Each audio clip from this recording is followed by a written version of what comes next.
Hello everyone, welcome to another video from the Unit English channel. So in today's video we'll be discussing the tenses. So first of all, let's get started with the definition of the tenses. Well, tenses in English indicate or show the time of an action or event and its state of completion, whether the action is completed or it's still going on. They help us understand when something happens, for example, in the past, in the present, or in the future. So basically we've got three tenses in English: past tense, present tense, and future tense.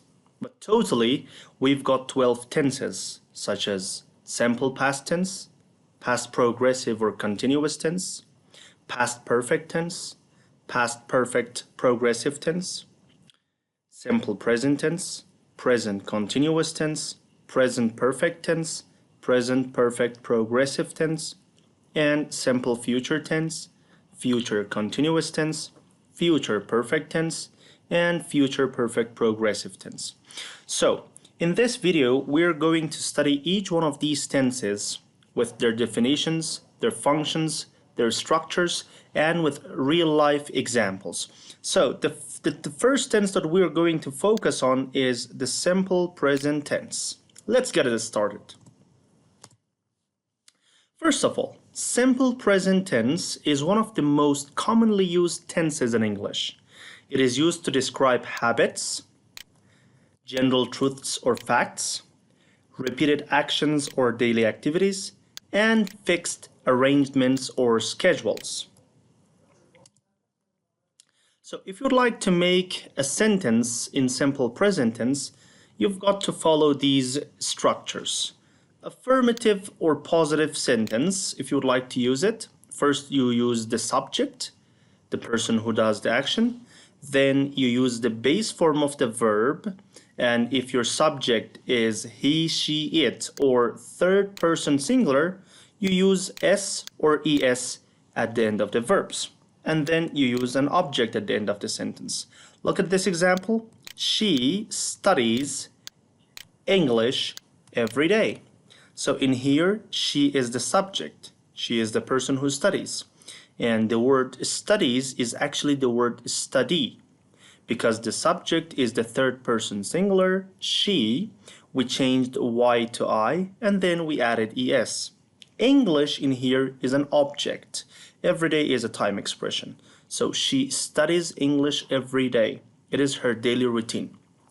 So if you'd like to change this sentence or any sentences in simple present tense to negative sentences, the structure is so easy. First, you use the subject.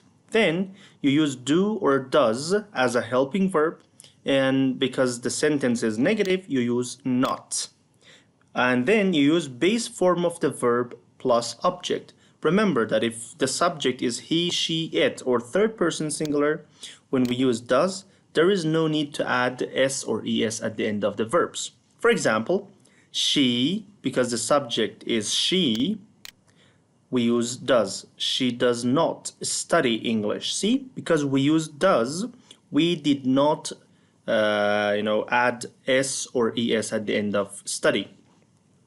If you'd like to change this sentence into interrogative or questions, it is so easy. So all you need to do is to bring do or does at the beginning of the sentence, and then use subject, then use base form of the verb, then use object, and of course the question mark. For example, does she study English? Does she study English? See, we brought the helping verbs at the beginning, and then we use she. Then because we use does, it shows that the subject is third person singular.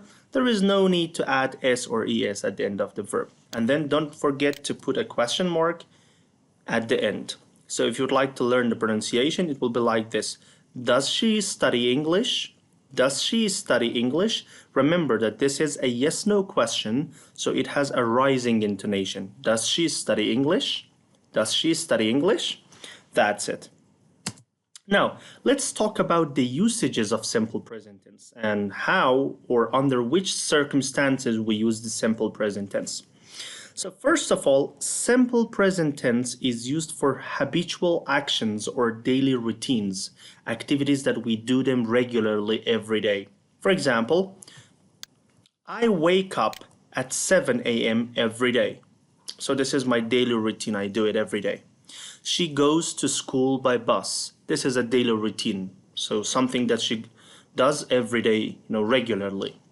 The next very common usage of simple present tense is that it is used to talk about general truths or facts, facts that everybody knows.